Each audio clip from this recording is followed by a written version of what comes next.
All right, we're on to example 3, and this one's got some real tricky questions. We're still going to use the formula, all three of them in fact, are going to use the formula I equals PRN, but this time you're going to find you're not really finding interest, you're finding the other pronumerals here, the P, the R, or the N. So question A says a loan charges an interest rate of 8% per annum, so we'll write that down.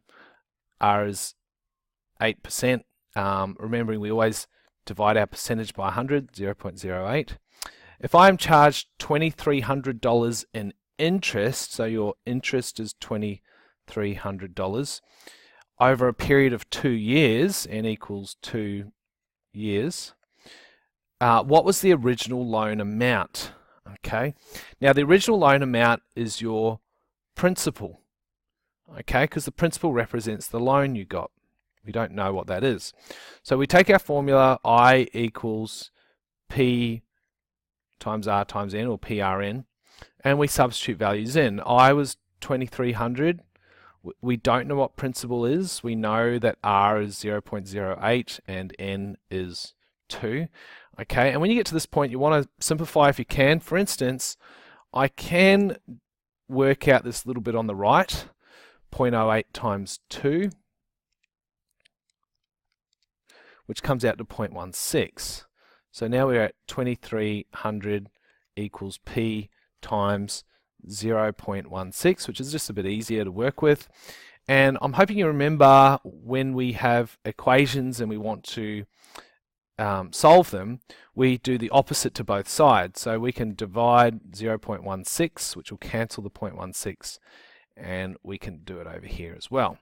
Now 2,300 divide 0.16 is equal to 14,375. I've kind of run out of room. I'm going to actually slide some of this stuff across so I can fit.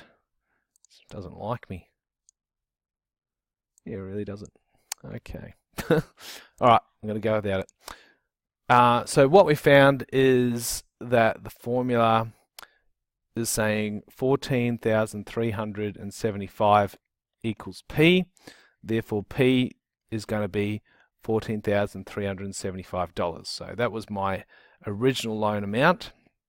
Let's move on to question B. I'll try and give myself a bit more room this time. This time it says if I invest $4,000. So when you invest something, that's your principal. I invest $4,000 at an interest rate of 5.5% per annum.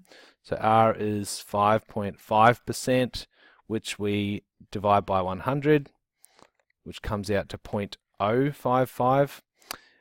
It then says, how long must I wait if I hope to double my money?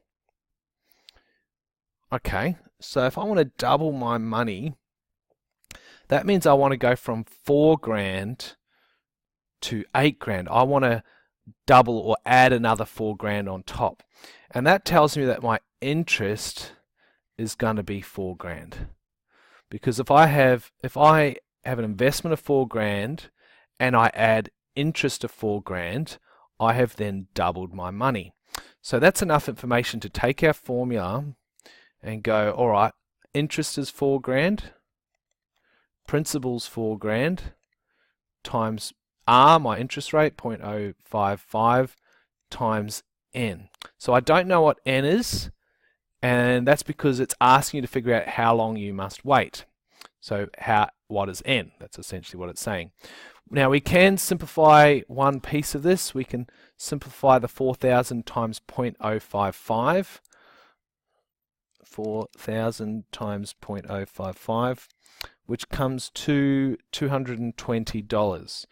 Right, so we've got 4,000 equals 220 times N, and then we can use our methods for solving equations. We do the opposite, which is to divide 220 on both sides. 4,000 divide 220, and that comes up to 18.18 years. So let's go. So then we get 18.18 equals N. So we'll just say N equals 18.18 years. correct to 2 decimal places. So a little over 18 years to double your money there. Alright, question C wants you to calculate an interest rate this time. It says what interest rate would double my investment in 12 years. Alright, a little similar to question B. Now the problem we're facing here is they're not giving you a lot of information. All they've really told you is that n equals 12, and they haven't given you anything else. So what I think we'll do is we'll make some values up. So let's make P be 1,000, alright, which means your interest will also be 1,000. So we're just making up some numbers here, because if I want to double my money, then the principal and the interest will actually equal the same thing. And we mentioned that earlier in question B. And that's enough now. We can take our formula, I equals PRN. We could have picked any numbers for P and I, by the way. Anyway, so interest is 1,000, principal's 1,000. We don't know what R is, and we know that N is 12.